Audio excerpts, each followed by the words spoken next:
현재 시각 8시 25분 향해 갑니다.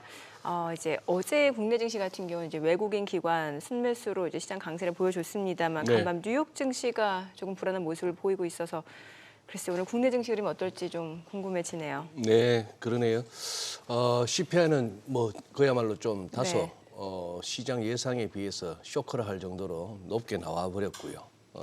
헤드라인뿐만 아니라 그우는 뭐 슈퍼코어 할 것 없이 아직까지 인플레이션에 대해서 이렇게 긴장의 끈을 놓아서는 안 되겠다 싶은 것도 있고, 다만 또 이제 희망적인 거는 1월 달은 약간 계절적으로 항상 CPI가 높게 나오는 부분이 있다 네. 해서 뭐 금요일 날 PPI까지도 봐야 된다 이런 얘기도 있긴 있습니다. 그나저나 외국인들이 오늘 그쪽은 미국이고 뭐 우리가 이까지 끌어왔으니까 그냥 우리 손에 달려서 하면서 오늘도 계속 그냥 현선물 강력한 매수세를 이렇게 유지하면서 네. 우리 시장의 차별화를 갖다 만들어낼 수 있을라는지 좀 그게 이제 궁금해지는 그런 날입니다. 그렇죠. 결국 네. 외국인과 기관 매매 포지션에 따라서 네, 시장 좀 방향이 많이 또 달라지는 결정될 그런 수 흐름이 있으니까요. 되니까. 예. 예. 자, 그리고 지금 보고 계신 머니쇼 유튜브에서도 라이브로 시청 가능합니다. 뭐 출근길에 보고 계신 분들도 많으실 것 같은데 실시간 댓글 참여도 가능하니까요. 많은 시청 부탁드립니다. 자, 오늘 유한타증권 유동본부장님 네, 바로 그래요. 모셔보도록 하죠. 어서 네. 오세요. 어서 오십시오. 안녕하십니까. 어제 또 뭐 시장 지켜보셨을 것 같은데 네. 한번 총평을 부탁드립니다. 아침에 뭐 보고 있었을 때는 이게 이제 CPI가 시장에 영향을 좀 미치겠구나 하는 생각을 이미 했었고요. 네.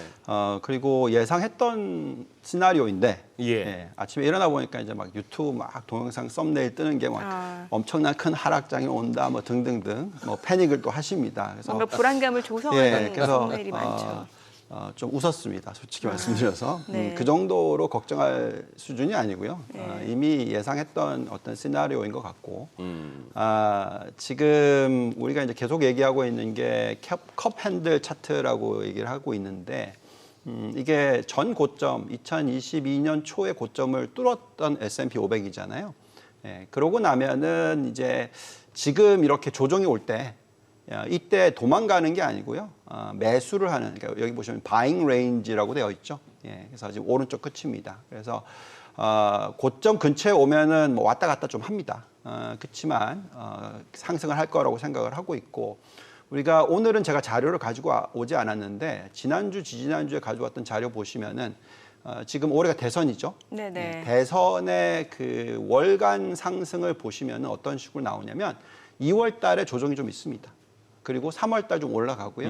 4월 쉬고 5월 달 하락하고 그리고 나서 6월, 7월, 8월 계속 상승하는 그런 시장이 좀 세게 들어옵니다. 그래서 결국 지금 현재 시점이 지금부터 5월까지 어느 정도 좀 올라갔다 내려갔다 하면서 쉬어가는 장세거든요. 그런 부분을 좀 잘 활용하셔야 되고, 그게 지금 여기에 컵 핸들 차트로 보면 바잉 레인지라고 보시면 될 것 같습니다. 지금 근데 이제 우리가 생각해 봤던 게 도대체 그럼 뭐가 시장을 끌어내릴 건가 하는 부분이 결국은 인플레이션 숫자와 이 금리에 대한 이 기대치가 둔화가 되면서 시장을 좀 끌어내려 주겠구나 하는 그런 생각을 했었습니다. 그래서 그 부분에 있어서는 좀 뒤로 가면 차트가 하나 있는데요. 보시면은 미국의 그 코어 PC 인플레이션이라고 해서 그러니까 미 연준이 들여다보는 지표예요. 그 지표를 보시면은 전망치가 이렇게 나와 있죠. 보시면은 2023년 12월에 2.9%. 근데 보시면 2024년 3월에 얼마죠? 3.5%. 올라가죠. 그래서 이런 숫자가 나올 확률이 높다였던 거죠. 네네. 그러니까 지금 이제 1월 숫자 나왔어요. 2월 숫자 나오고 3월 숫자 나올 때까지는 추세가 떨어지는 게 아니고 또 다시 올라가는 추세가 나올 가능성이 높거든요. 이 개인 소비 지출. 아니요, PC 인플레이션이라고 해서 예. 이게 인플레이션이고 미 네네. 연준이 들여다보는 근원 인플레이션입니다. 네, 그래 개인 소비 지출 맞죠? 네, 맞아요. 그래서 이 관련해서 이 부분이 올라갈 수 있을 확률이 있다라는 부분을 지금 사람들이 생각하는 거고요. 그렇기 때문에 시장이 좀 조정이 있을 수 있는 부분을 말씀을 드리고 있는 겁니다. 그렇지만 그 이후에 계속해서 하락할 수 있을 가능성이 또 높아지거든요. 네. 그래서 이제 아까 소장님께서 말씀하셨던 게 계절적인 요소 그런 부분들 때문에 1월, 2월, 3월 숫자는 빠지는 게 아니고 올라가는 숫자가 나올 수 있을 확률이 높기 때문에 그게 이제 시장에 좀 두려움을 가져다 준다라고 말씀을 드립니다. 자, 그렇지만 이제 중요한 부분은 장기적으로 놓고 봤었을 때 인플레이션이 계속해서 하락할 거다. 장기적으로. 이 부분이 있으면은 미국의 P 멀티플, 우리가 이제 PER이라고 하는 부분이 지금은 20배 정도니까 비싸 보이지만 연말까지 갔었을 때 23배까지, 뭐 22배 이상까지 확대될 수 있는 가능성이 점점 확대됩니다. 그래서 차트 한번 보여주시면 인플레이션 대비해서 평균 PER이 1900년도 이후부터의 어떤 모습이었냐면 가장 시장이 좋아하는 인플레이션 숫자가 2%에서 3%대 사이입니다. 그래서 지금 다시 올라가면서 3% 이상으로 올라갔기 때문에 사람들이 이거 왜 이렇게 비싼가 이렇게 느껴지는 거죠. 20배인데 평균이 19배니까 그죠? 네. 예, 그래서 하락을 하는 모습이 나오지만 또 다시 이제 5월 숫자 이후부터는 그러니까 3월 숫자 이후죠. 그러니까 4월, 5월 숫자부터는 계속 또 떨어지는 모습이 나올 거고 이렇게 되면 이제 PER이 또 다시 20배 이상 21배, 22배 이렇게까지 이제 확대가 되는 모습이 올해 하반기로 갈수록 계속 이어질 수가 있습니다. 그래서 개인 소비 지출 관련된 인플레이션 숫자, 예, 근원, 네, 그 인플레이션 숫자가 떨어질 거기 때문에 그 부분을 놓고 보시면은 지금은 두렵지만 네. 이런 두려울 때만큼이 어떻게 보면 기회가 될 수 있다 이렇게 말씀드릴 수 있을 것 같습니다. 그래요. 뭐 유본 부장님 설명을 듣다 보니까 조금 아까 처음에 보여주신 그 연준의 향후 인플레이션 전망 도표를 보면서 다소 안도는 됩니다만 이 전과자가 서러운 게 말이죠. 네. 아무리 마음 고쳐먹고 개과천선하겠다 해도 주변에서 안 믿어줘요. 계속 의심의 눈길로 보고 저 사람 고쳐 쓰는 거 아닌데 이러면서 걱정하는데 전과가 있으니까 연준이. 네. 그놈의 인플레이션이 일시적이다 했다가 우리 진짜 한 두 자릿수 갈 뻔했던 그 인플레이션을 경험했기 때문에 네. 아까 보여준 저 연준의 저 전망대로 과연 가주면 좋은데 아닐까 싶은 마음도 들고 네. 그러면은 저기 어제 인플레이션에서 인플레이션 지표가 워낙 많이 나옵니다. 헤드라인 뭐 근원에서 또 이렇게 주거비 빼면은 슈퍼코어 뭐 이렇게까지도 나오고 하는데 아니 보니까 이게 또 연준이 좋아하는 PC 인플레이션 지표에서 또 가중치도 다르고 어떤 항목은 들어가고 빠지고 하다 보니까 두 개의 지표가 좀 달라요. 확실히 좀 PC는 CPI보다는 좀 낮게 나오는 경향이 있더라고요. 네. 근데 보면 뭡니까 저 상품 쪽은 확실히 아직도 낮아지고 있어요. 네. 근데 문제는 서비스더란 말이죠. 네. 이게 잘 잡히겠습니까? 네. 자, 우선은 이제 헤드라인 쪽을 놓고 얘기 말씀을 드리면 이제 계절적인 요소 부분들이 있었기 때문에 숫자가 좀 높게 나오는 건데 저희가 이제 유가의 흐름을 보시면은 만약에 지금 현재 유가가 77달러 정도 수준, 뭐 네. 70달러 중반 수준으로서 유지가 된다 연말까지. 자, 이렇게 계산을 하면은 이제 유가는 계속해서 CPI에 마이너스 영향을 미칩니다. 네, 그래서 유가나 이 상품 가격 같은 경우에는 인플레이션 이미 2%대가 잡혔다라고 보시는 게 맞겠고요. 또 운송 관련 부분이나 뭐 여러 가지 우리가 흔히 얘기하는 이제 인플레이션의 두 가지 요소가 있는데 우리가 흔히 얘기하는 이제 비용의 증가에 따른 수요 말고 비용의 증가, 즉 그러니까 원자재 가격이라든지 이런 부분들, 그러니까 이런 부분들은 이제 거의 2%대 다 잡혀 있다라고 보시면 되겠고 지금 소장님 말씀하신 대로 서비스 이게 이제 수요 관련된 부분이에요. 근데 여기서 지금 안 잡히고 있는 숫자가 진짜 지독하게 안 잡히고 있는 숫자가 뭐냐면 주거비입니다. 예. 주거비 숫자가 얼마가 나왔냐? 6% 상승이 나왔어요. 그래요. 예. 그리고 0.4% 전달 대비 상승이니까 곱하기 12 하더라도 거의 5% 수준이란 말이죠. 자, 이 숫자가 전체의 인플레이션 숫자의 거의 절반을 차지합니다. 예. 그래서 이게 잡혀야 돼요. 네. 예. 근데 이제 미 연준이 좀 당당하게 세게 얘기하는 이유가 뭐냐면 금리를 내려줄 필요가 있다, 있을 수 있다라고 얘기하는 이유가 뭐냐면 그 주거비를 리드하는 그 렌탈 인덱스라는 게 있어요. 예, 이게 지금 완전히 잡혔고 마이너스로 갔습니다.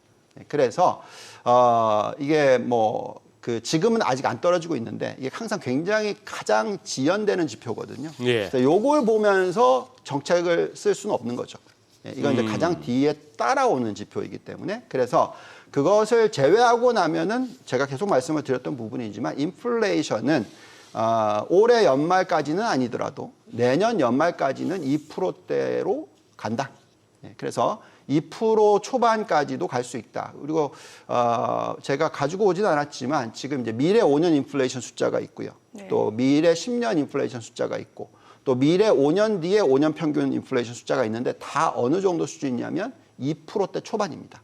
그래서 2.2에서 2.3% 사이입니다. 그래서 지금 장기적인 모든 것은 2%대로 갈 거다라고 생각을 할 수 있는데 소장님 말씀하신 대로 이게 워낙 많이 얻어맞았잖아요, 우리가. 그러다 보니까 예. 3% 지금 나오고 있는데 언제 2% 갈 거냐 이렇게 예. 걱정을 하는 거죠. 그래서 추세가 상승하는 시기가 나올 때는 이렇게 자꾸 두려움이 생기는 겁니다. 그래서 지금 추세가 예상보다 안 좋잖아요. 그리고 또 2월 달 숫자도 안 좋을 수 있어요. 3월 달 숫자도 안 좋을 수 있습니다. 그러면은 2월, 3월 달 숫자가 발표되는 3월, 4월이 시장이 그렇게 좋게 움직일 것 같아 보이진 않죠. 예, 그래서 이 부분이 이제 영향을 미치고요. 근데 저는 주식에 대해서는 덜 두려워하는데 네. 오히려 이 채권 금리가 예. 예, 어제 폭등을 했죠. 거의. 예. 예, 그러면서 뭐 지금 3% 밑으로 떨어질 거하고는 거리가 먼 것처럼 올라가기 하고 있어요. 지금 4.3%이기 때문에 예. 제가 이 채권 투자가 그만큼 어렵다라는 얘기를 정말 많이 해드렸는데 그동안 예, 말씀 많이 우리나라 하셨죠. 투자자분들이 정말 투자 많이 하는 게 TMF라는 ETF예요. TMF요? TMF라는 네. ETF인데 전에도 말씀을 드렸지만 이게 장기 국채를 투자를 하는데 레버리지 3배를 걸어서 투자를 하는 거고 여기에 수수료를 1년에 1% 이상 주는 겁니다. 예. 수수료가 1%요. 네. 아니 4%짜리인데. 네, 그래서 이거는 제가 볼 때는 너무 과한 전략인 거죠. 채권 투자를 너무 쉽게 생각하는 거죠. 예, 금리가 당연히 떨어져 줄 거다.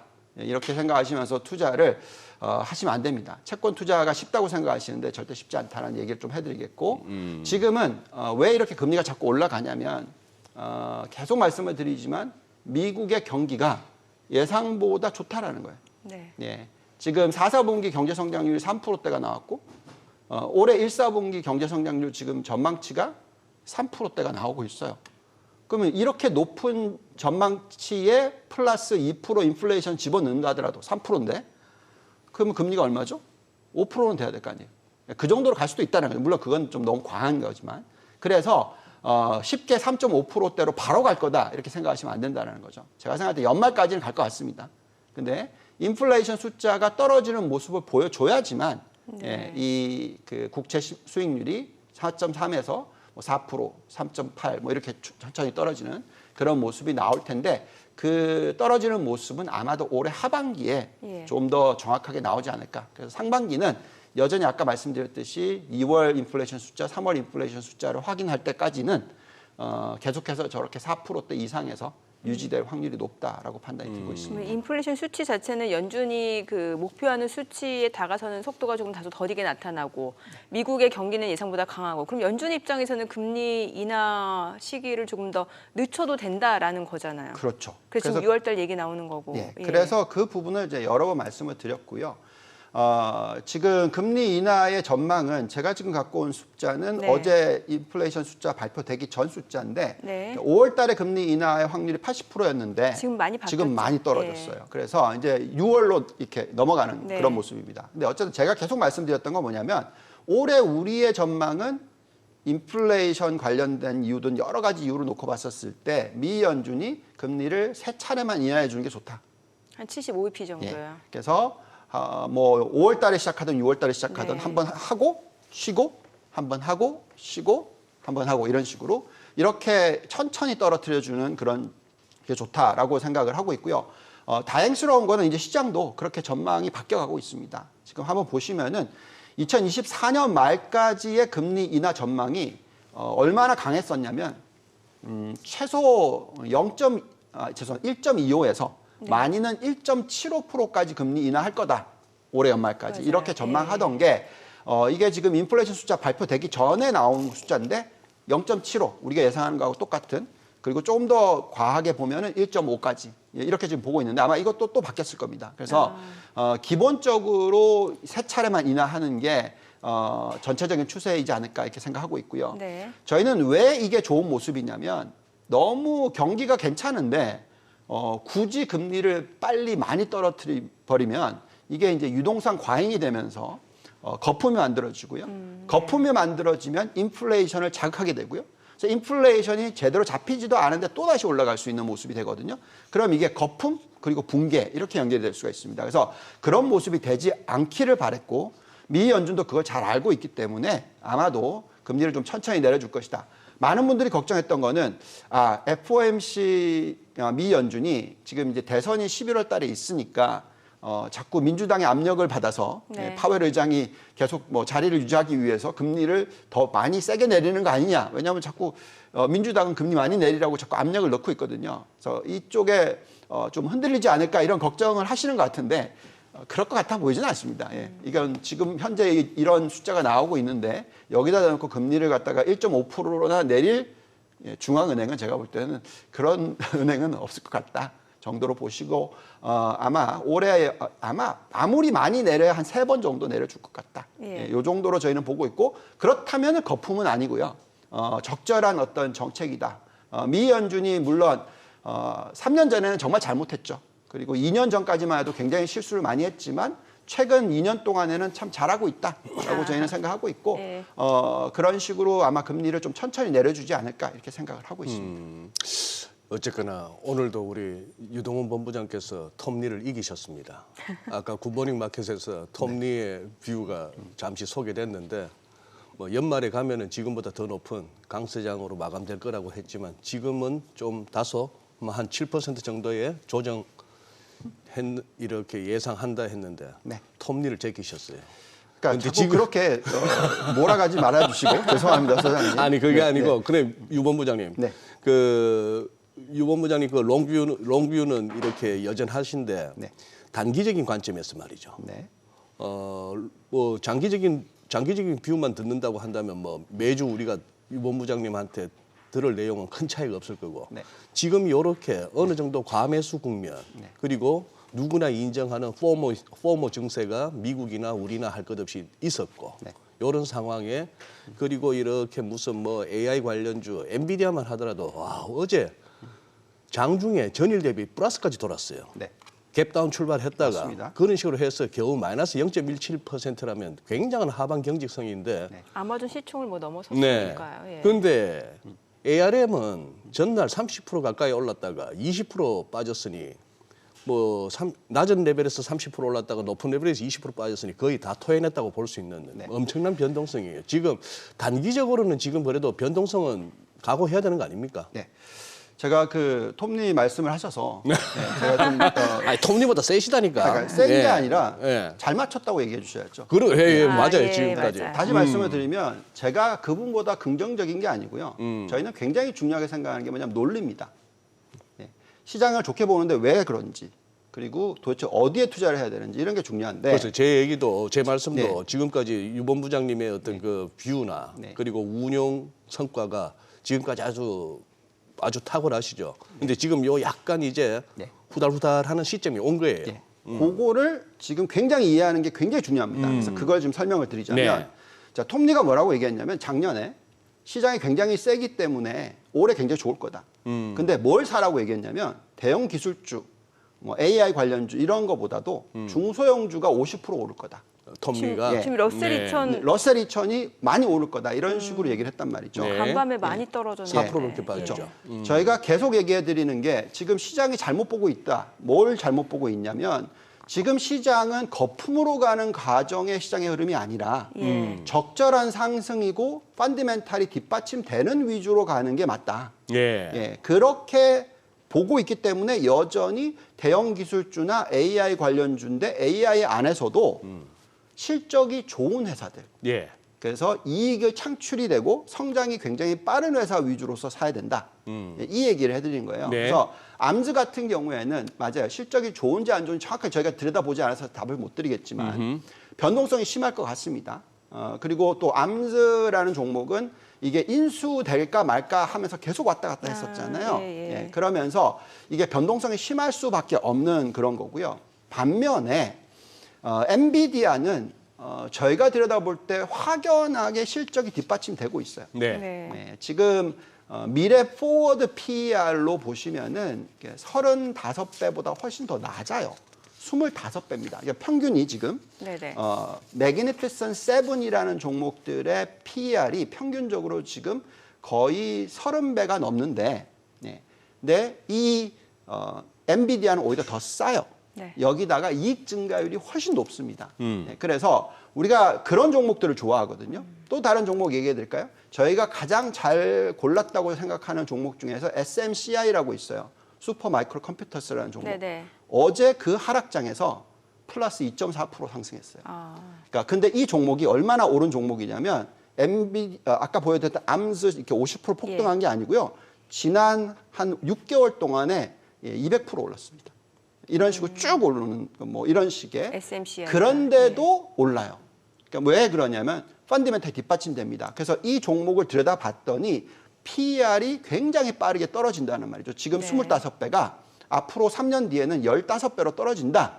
그만큼 이익이 중요하다는 거죠. 그래서 저희가 지금 계속 말씀을 드리는 것은 지금 중소형주를 사시면 안 되는 타이밍이다, 지금은. 네. 왜? 아까 말씀드렸듯이 금리.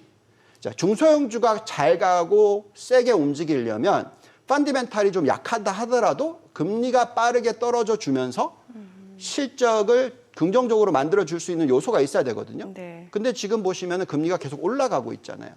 근데 중소형주가 갈 수는 없거든요. 예. 그래서 또 말씀을 드리지만 언젠가는 중소형주가 튈 거예요. 그 타이밍은 언제냐면 금리를 떨어뜨려 주고 예. 그 떨어뜨려 줌으로 인해서 장기 금리가 지금 4.3이 아니라 3.5까지 이렇게 떨어지는 모습이 나오잖아요. 그러면 이제 중소형주가 많이 움직일 거라는 거죠. 그래서 제가 판단하는 중소형주의 올라가는 타이밍은 지금이 아니고 올해 하반기, 더더욱이나 한 4, 4분기. 그러니까 미국의 그 대선이 끝나는 시기 전후 이 정도를 좀 보고 있다는 거죠. 그리고 지금 보면 다른 여러 가지 종목들이 다 똑같아요. 네. 그러니까 뭐 예를 들어서 성장주 중에서 아직 실적이 잘 이해가 안 가는 종목들이 있어요. 뭐 신재생 에너지라든지 전기차라든지 그러니까 이런 부분들이 지금 다들 조금씩 걱정을 하고 있는 부분들이란 말이죠. 그래서 그 실적이 좋아지는 것과 연결되는 부분이 금리가 어떻게 되느냐가 굉장히 중요한데 인플레이션이 먼저 떨어져 주고 그리고 금리가 떨어져 주고 그리고 그 과정 아래에서 중소형주는 간다라는 거죠. 근데 대형 기술주와 실적이 뒷받침되는 종목들은 금리가 3%든 4%든 5%든 전혀 상관이 없는 거죠. 왜? 걔네들은 지금 계속해서 성장을 뭐 부채 비율도 낮고 워낙 펀더멘털이 튼튼하기 때문에 그렇습니다. 그래서 지금 어쨌든 S&P 500의 시즈널리티를 보시면은요. 이 차트 한번 좀 올려주시면 생각보다 강한 해가 맞습니다. 지금 어떤 모습을 보여주고 있냐면은 저게 빨간색이 지금 현재인데요. 가장 위의 차트를 쫓아가고 있습니다. 그죠? 까만색, 가장 위에 있는 차트를. 근데 그 가장 까만색의 차트의 움직임도 보시면은 조금 있으면 이렇게 조정이 좀 받죠.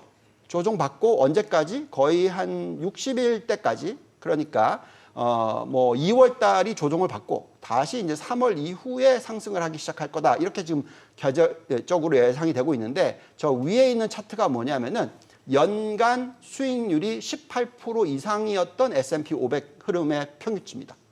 그래서 올해가 어느 정도 올라갈지는 모르겠으나 두 자릿수의 상승은 할 것 같다. 연초 대비해서. 그러면 두 자릿수의 상승으로 계산을 했었을 때 저희가 계산해 봤었을 때는 뭐 최소가 얼마냐면 5,300이 나오는 겁니다. 그래서 제가 볼 때는 이번 시장의 조정이 앞으로 뭐 지금부터 앞으로 2달 정도 있을 이 구간에서 좋은 종목 위주로서 앞으로 실적이 뒷받침되는 종목 위주로서 사 놓으시면 이거는 거품에 투자를 하는 게 아니고 펀더멘털이 뒷받침이 되는 쪽에 투자를 하는 거다라고 말씀드릴 수 있을 것 같습니다. 지금 이제 예상 체결 지수로 봐서는 우리 뭐 1%대 코스피 코스닥 할 것 없이 1%대 하락 출발로 예상이 되는 상황인데 뭐 계속해서 장 열리고 나서 외국인 동향이 궁금하긴 합니다만 조금만 입체적으로 장을 보자면은 주식도 주식이지만 금리하고 달러 강세가 어제는 좀 뭐 CPI라는 그 지표가 나왔긴 했습니다만 평소 대비 너무 컸고요. 그리고 빅스도 그냥 뭐 윗꼬리는 달렸습니다만 빅스도 많이 뛰고 그리고 달러가 그렇게 강해지는데도 불구하고 유가도 안 밀리고 오히려 상승 마감이더란 말입니다. 뭐 이런 식으로 되니 전반적으로 주식시장뿐만 아니라 모든 시장이 이렇게 되는데 지금 유 본부장님 말씀 맞다나 한두 달 조정 기간에 좀 이렇게 살 수 있는 그런 뭡니까 현금을 보유하고 계신 분들은 이 조정이 반가울 수가 있는데 지금 내가 그냥 꽉 채우고 있다 지금 이 기간을 어떻게 대처해야 될까요? 그냥 뭐 버티는 게 맞습니까? 아니면 이런 상황에서 좀 참 대처가 만만치 않을 것 같은데. 네. 예. 글쎄요. 지금 이제 질문하신 부분에 있어서 저희가 고객들한테 요즘에 가장 많이 네. 얘기를 듣는 부분은 뭐냐면 한국 주식 들고 있는 부분은 어쩔 수 없고 어쩔 수 없고. 네. 미국으로 이제 투자를 늘리겠다고 하시면서 지금 자금을 가지고 오세요. 심지어는 뭐 종목을 갖다가 선택하기 상당히 어렵다. 네. 그래서 그냥 아예 그냥 주식 입고를 하세요. 예. 사고 싶은 종목은 너무 많이 올랐고 또 예. 안 오른 종목은 그만큼 저평가된 이유가 있을 것 같아서 손이 안 가고 네. 그게 개인 투자자 심정이거든요, 그렇죠. 사실. 지금. 그래서 예. 오른 종목을 안 사고 빠지는 종목을 사거든요. 그러니까 자꾸 꼬이는 거죠, 스텝이. 저희는 계속 오르는 종목을 사야 된다. 그러니까 더 얘기를 하자면 저희가 작년 내내 엔비디아의 비중을 높였어요. 네. 그러니까 특히 그 500달러에서 400달러 떨어지는 이 구간에서 비중을 더 늘렸거든요. 지금 이제 700달러죠. 여기서 그러면은 많이 올랐으니까 던져야 되냐? 절대 아닙니다. 저희는 오히려 더 많이 들고 가면 들고 갔지 뭐 털지는 않을 거다. 지금 현재 시점에서 이런 전략인 거죠. 그래서 계속 말씀을 드립니다만 지금 현재 시점에서 그 AI 사이클 그리고 이 엔비디아가 지금 리드하고 있는 AI 하드웨어를 깔고 있는 그 사이클.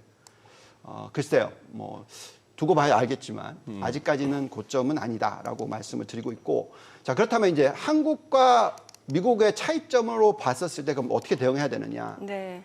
저희가 생각할 때는 계속 말씀을 드리지만 미국 시장이 지금 이게 완전히 꺾이는 시작이 아니라는 말이죠. 저희가 생각할 때는. 그리고 앞으로 2년, 3년 가까이는 상승하는 추세라면 미국이 조정을 받을 때 한국이 조정을 받죠. 좀 더 세게 받을 수 있죠. 그렇지만 미국이 또 다시 상승을 하게 되면은 쫓아가는 모습이 나올 수가 있습니다. 그래서 미국을 쫓아가는 한국 시장 중에서 지금 가장 대표적으로 좋아하는 종목들. 자, 보시면은 지금 한국의 시장을 상승하는 것에 리드를 하는 종목을 두 개를 딱 뽑자면은 저는 기아차와 SK 하이닉스가 나와요. 예. 그래서 저런 종목들은 빠질 때 우리가 글로벌 경쟁력을 가지고 있다고 저희는 판단하고 있거든요. 네. 예. 그래서 한국도 마찬가지로 똑같이 시장을 리드하고 있는 종목과 업종을 사셔야 됩니다. 그때 파는 게 아니고. 예. 그래서 저희는 뭐 물론 삼성전자는 여기서 지금 약간 조금 소외된 느낌이 없지 않아 있어요. 근데 그 이유는 뭐 여러 가지 이유가 다 복합적입니다. 그래서 어쨌든 간에 우리가 지금 같은 조정을 받을 때 어떻게 투자하는가 굉장히 중요한데 뭐 이런 우리가 흔히 얘기하는 잡주, 뭐 네. 이익이 전혀 안 나는데 그냥 테마성으로 막 끌어올리는 뭐 예를 들어서 뭐 로봇 관련주든 뭐든 간에 실적이 전혀 없는데 그냥 미래가 엄청 좋을 거다라는 것을 넣으면서 주가를 튕겼을 때 이런 거는 이제 조심하셔야죠. 그렇지만 저렇게 이제 펀더멘탈이 좋아지면서 이익이 확 늘어날 부분이 앞으로 1년, 2년 동안에 계속 보여진다. 아니면 엄청나게 지금 저평가되어 있는 게 맞다라고 생각하고 뭐 저평가 관련된 부분이 적절한 가치를 받을 수 있을 가능성이 높아지고 있다. 뭐 지배구조 이슈가 해결되고 있다. 뭐 이런 것들. 그러니까 이런 것들은 제가 볼 때는 이런 하락장이 들어왔었을 때 계속 사서 모아오시는 전략이 맞다. 그리고 또 어떻게 보면은 한국이 운이 좋다고는 하지만 그래도 여전히 사실 미국의 중소형주를 좀 쫓아가죠. 네. 러셀 2000의 움직임은 상당히 많이 쫓아가실 거예요. 그래서 아마 한번 좀 구해보시면 그게 비슷할 것 같아요. 그러니까 미국의 중소형 러셀 2000 인덱스와 코스피의 움직임을 좀 같이 한번 통계적으로 한번 해보시면 비슷하게 움직이네? 이런 느낌을 좀 받으실 수가 있어요. 그럼 무슨 얘기죠? 금리에 예민하다는 얘기입니다. 미국의 금리가 어떻게 되느냐에 따라서 우리나라도 자꾸 영향을 받습니다. 네. 그래서 저희가 생각할 때 근데 어쨌든 또 말씀드리지만 3월 수치 이후 인플레이션 숫자는 떨어질 것이다. 4월, 5월 달 숫자는. 그러면 우리나라 시장도 그때 네. 다시 올라갈 수 있는 그런 환경이 계속 만들어질 수 있을 것 같다. 그리고 그 과정에서 하락폭이 덜할 거는 계속해서 대장주들, 예, 지금 업종이 좋아지는 쪽에 투자 초점을 맞추셔야 되는 게 아닌가 이렇게 말씀을 드리겠습니다. 알겠습니다. 자, 지금 시각 8시 54분 향해 갑니다. 오늘 양시장 호가 상황 체크해 보겠습니다. 먼저 코스피 예상 체결 지수부터 확인해 보죠.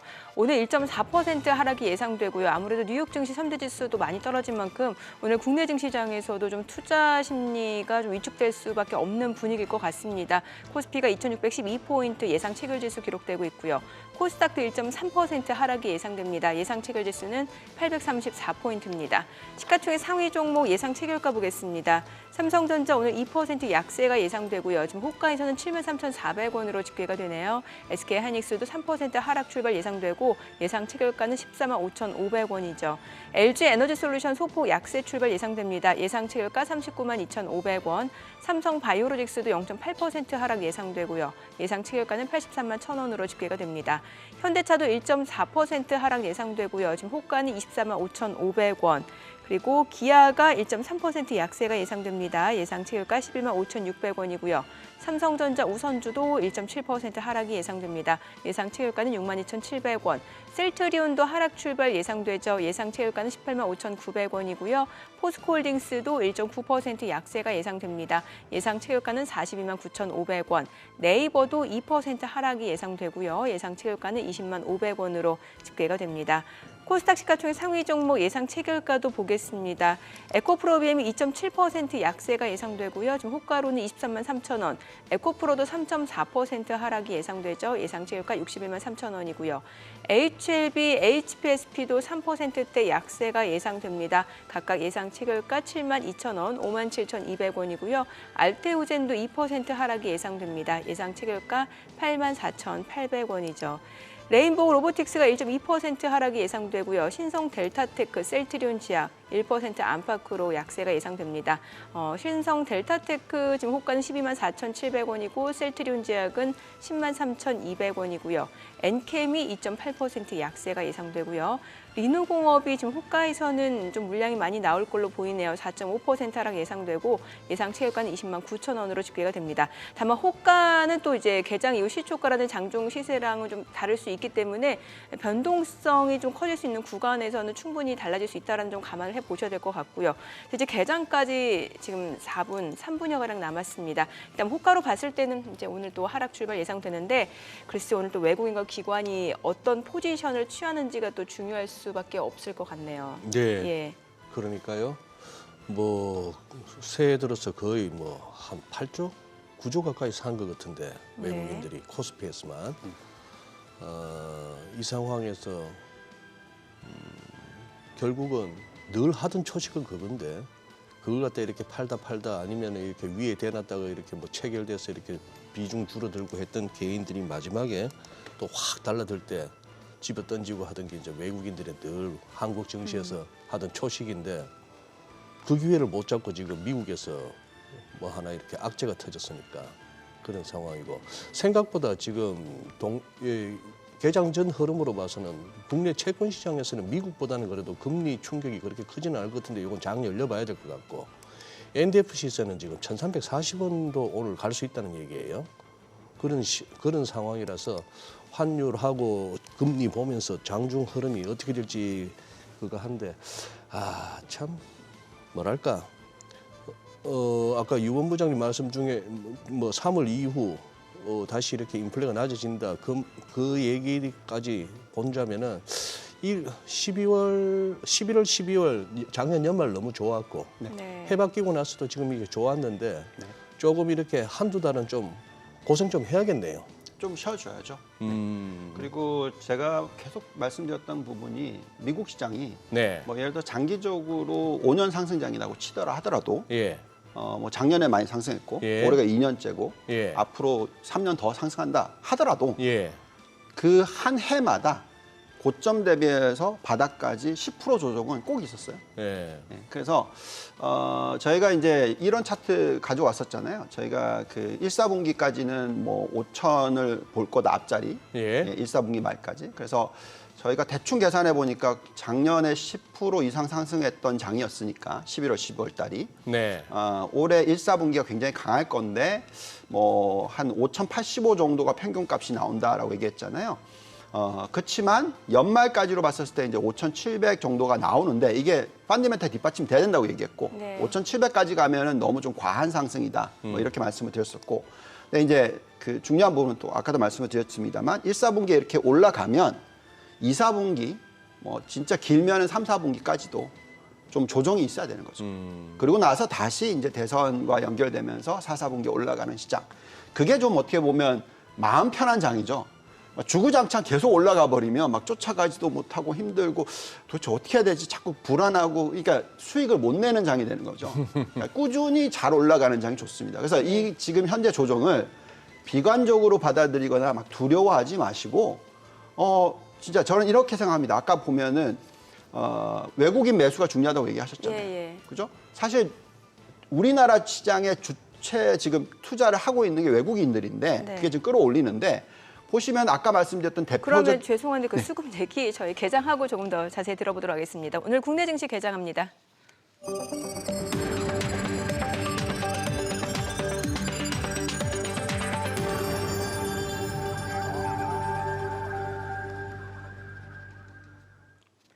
네, 2월 14일 수요일 국내 증시 개장했습니다. 간밤 뉴욕 증시 3대 지수가 모두 떨어졌습니다. 특히 나스닥이 1.8% 하락했고 10년물, 2년물 국채 수익률이 급등하는 모습이었습니다. 미 연준의 금리 인하 시기가 늦어질 수 있다라는 그런 부분에서 이제 경계성 매물들이 좀 출회된 것으로 보이고요. 1월달 CPI가 발표가 됐습니다. 전년 동월 대비로는 0.3% 상승, 그리고 전년 동기 대비로는 3.1% 상승을 했습니다.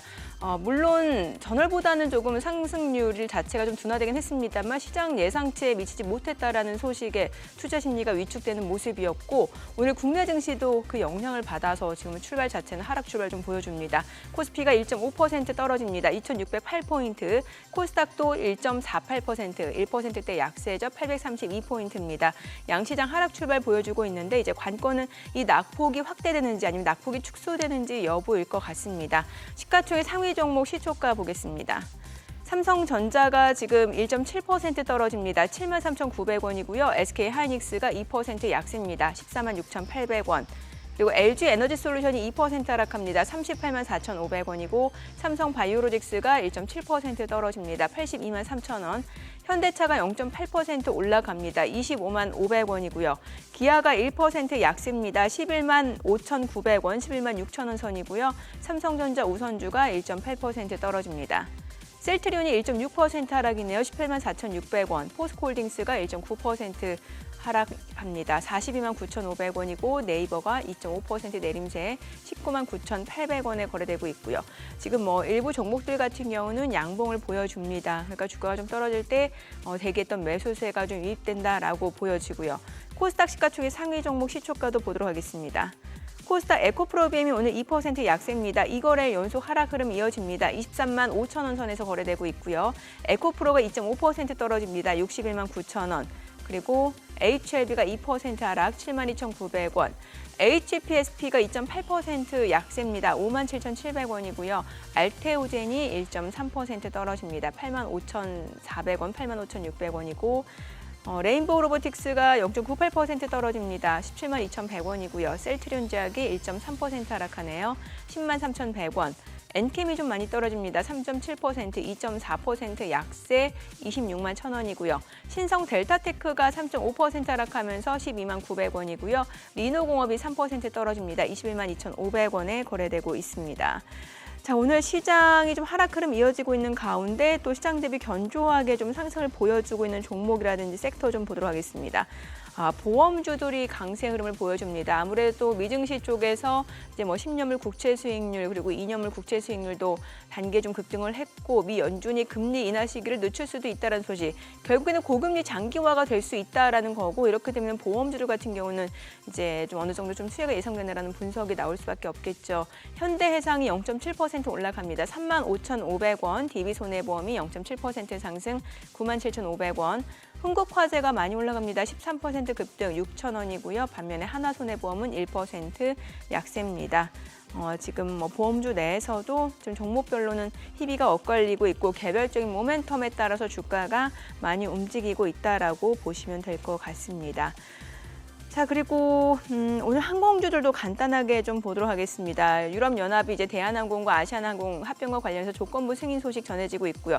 다만 주가 자체는 뭐 그런 부분이 이미 좀 반영됐다라는 측면이 있는 것 같습니다. 호가와는 움직임이 또 다르죠. 호가에서는 사실 대한항공, 아시아나항공 두 종목 모두 상승이 좀 예상이 됐었습니다만 지금 주가 자체 개장하고 나서 보니 아시아나항공은 3% 약세고 대한항공도 1% 내림세입니다. 반면에 LCC 업체들 같은 경우 진에어 티웨이 항공이 지금 0.5%에서 4% 강세를 보여주고 있는 것으로 확인이 됩니다. 자, 지금 시각 9시 4분 지나갑니다. 수급 상황 좀 체크해 보도록 하겠습니다. 오늘 유가증권 시장에서는 지금 개인 투자자가 821억 원 순매수고요. 외국인은 726억 원 매도 우위, 기관도 99억 원 순매도를 나타내고 있습니다. 어제와는 또 반대되는 매매 포지션을 좀 보여주고 있는 수급 주체라고 보여지고요. 코스닥 같은 경우는 개인과 외국인이 삽니다. 각각 113억 원. 지금 코스닥 다시 한번 좀 돌려볼게요. 코스닥이 19억 원 순매수고요. 외국인 58억 원 순매수입니다. 기관이 40억 원 매도 우위를 나타내고 있습니다. 자, 지금 시각 9시 4분 지나갑니다. 환율 오늘 좀 궁금해지는데 오늘 외환 시장 개장 상황입니다. 달러원 환율입니다. 지금 보게 되면은 많이 올라가네요. 11원 90전 상승한 1,340원에 개장이 됐습니다. 자, 오늘 뭐 환율 자체 급등은 좀 어느 정도 예상이 됐던 부분이고 예. 그래도 다행인 거는 시장 낙폭이 더 커지지는 않네요. 아, 그러네요. 네. 예. 일단은 현재 뭐 개장 초 흐름으로 봐서는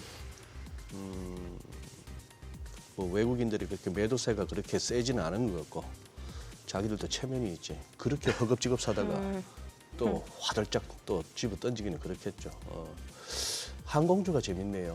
항공주가 이렇게 보니까 헤드라인만 보면 사고 싶어지는 뉴스인데 우리 또 모닝벨에서 또 우리 또 팩폭 전문이신 우리 또 김대호 박사께서 또 이렇게 설명하는 내용을 듣다 보니까 오늘 어느 정도 주가 흐름이 이해가 되기도 하고, 야 이게 그러네요. 이제 환율은 이따가 또 우리 저 증시타임 이후에 한번 NH선물의 김성현 매니저하고 한번 통화하면서 조금 더 심층적으로 한번 살펴보시도록 하죠. 네네네. 네.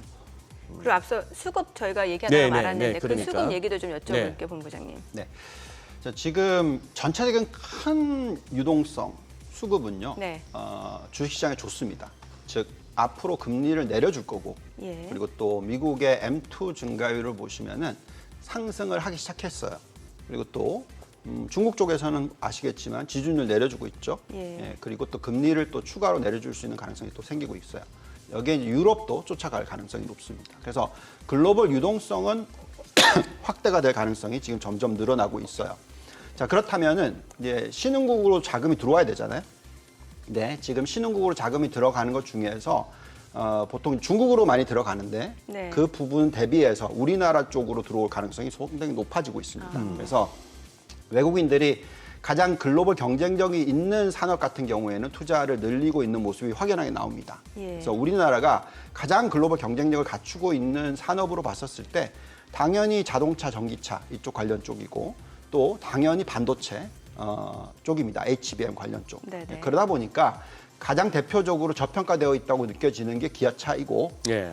또 가장 상승 여력이나 뭐 성장성이 높다고 느껴지는 게 SK 하이닉스가 되겠습니다. 네. 그래서 외국인들이 보니까 뭐 엄청나게 많이 사고 있더라고요. 이 두 종목은 이제 그런 모습들이 지금 자꾸 나올 거라고 생각하고 있고요. 또 여기서 당연히 또 이제 또 더 큰 종목으로 보면 현대차가 있을 거고 네. 삼성전자가 있겠죠.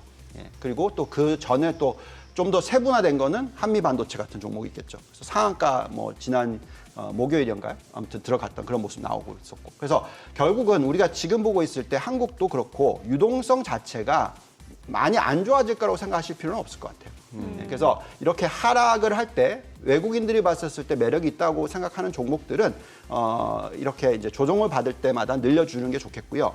또 더 중요한 부분은 결국 미국 시장이 좋아야 돼요. 네. 네. 미국 시장이 꺾여서 이제 앞으로 이제 주구장창 하락할 거다.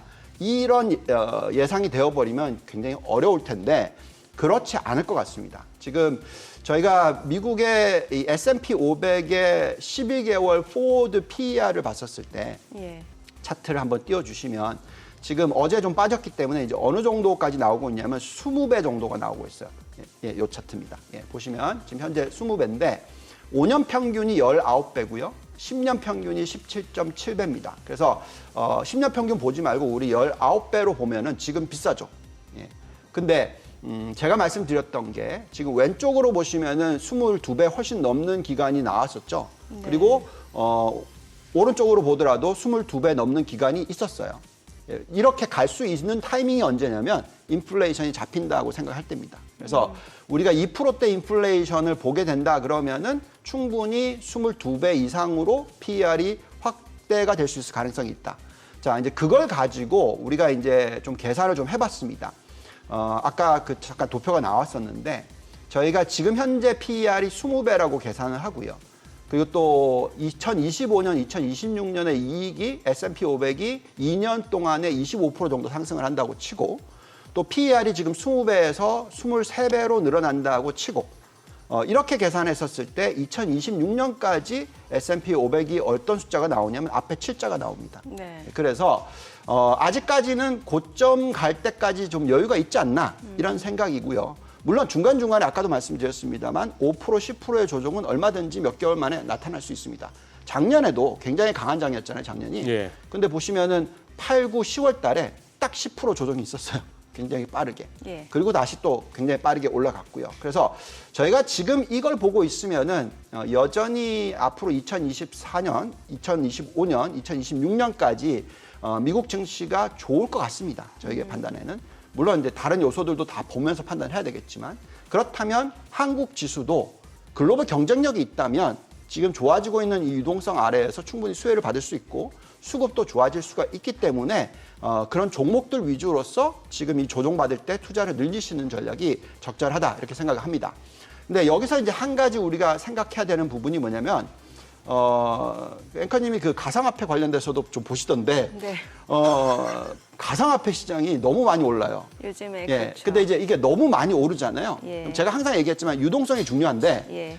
가상화폐 시장이 이 유동성을 빨아들이잖아요. 그러면은 주식시장의 상승의 고점은 낮아져요. 그게 2021년 말 2022년 초가 네. 그랬습니다. 그래서 만약에 진짜 비트코인이 10만 불 간다. 예, 지금 5만 불인데 네. 100% 오른다. 그러면은 이 가상화폐 시장의 시가총액이 나스닥의 시가총액의 거의 7% 넘어가는 겁니다. 꽤 지금 많은 현재 비중을 5%대인 게. 예. 그렇게 되면은 그만큼 이 적절한 가치를 그 3%를 빼야 됩니다. 예, 그런 식으로 계산을 좀 하시면서 가상화폐 시장에 얼마나 자금이 흘러갈지도 좀 잘 보셔야 되겠는데 저는 근데 이렇게 투자를 하는 건 좀 부담스러워요. 결국 우리는 펀더멘탈을 보면서 투자를 하자.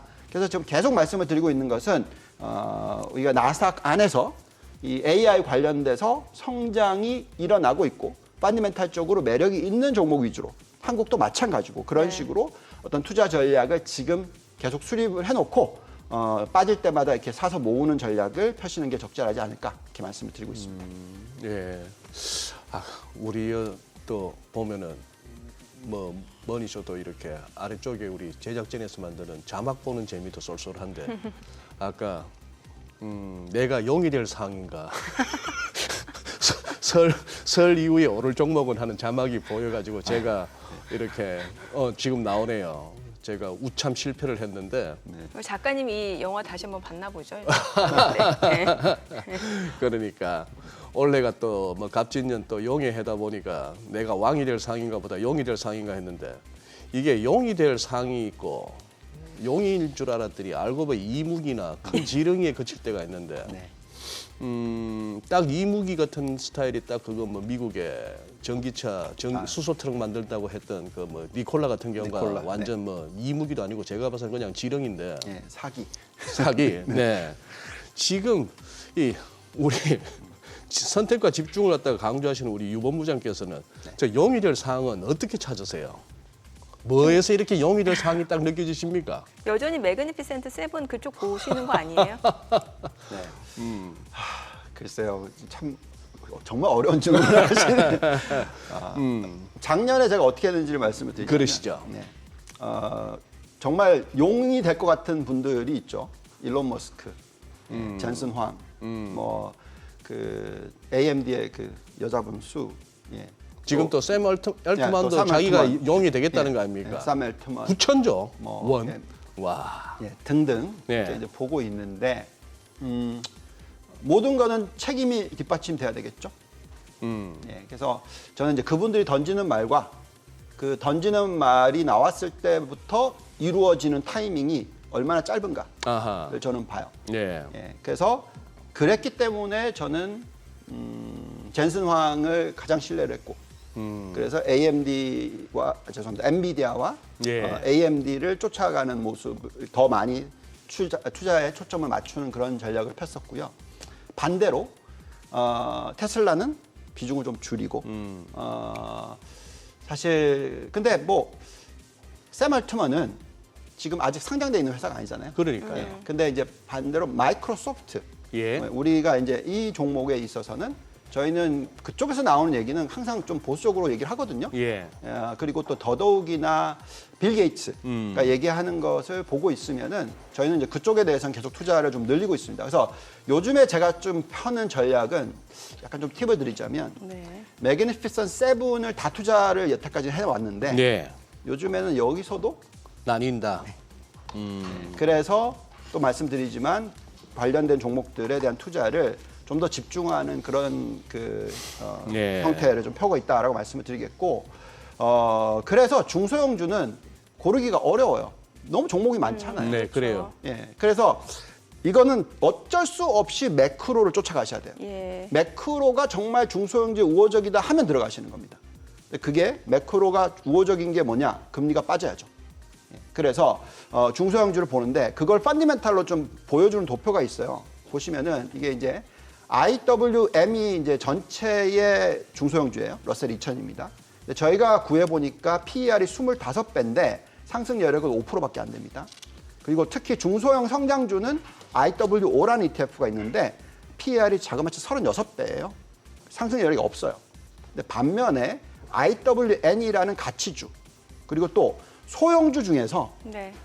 펀디멘탈이 굉장히 좋은 그러니까 ROE가 막 15%씩 나오는 종목들이 있어요. 그러니까 이런 종목들은 PER이 16배밖에 안 됩니다. 그래서 여기도 선택과 집중이 중요하거든요. 그래서 저희가 지금 쓰고 있는 바벨 전략인데 대형 기술주 안에서도 좋은 종목 고르고 네. 중소형주 중에서도 AI와 연결되어 있는데 성장이 굉장히 좋고 PER이 싼 종목을 또 골라내고 그러니까 이런 식으로 하셔야 됩니다. 그래서 좀 더 전문성이 들어가야 돼요. 그래서 종목을 잘 고르셔야지 올해같이 난이도 거의 고난이도거든요. 정말 고난이도 맞습니다. 네네. 그래서 이럴 때는 이렇게 종목을 선별을 잘 하셔야 된다라는 말씀을 좀 드리겠습니다. 알겠습니다. 오늘 내용 잘 들었습니다. 고맙습니다. 고맙습니다. 감사합니다.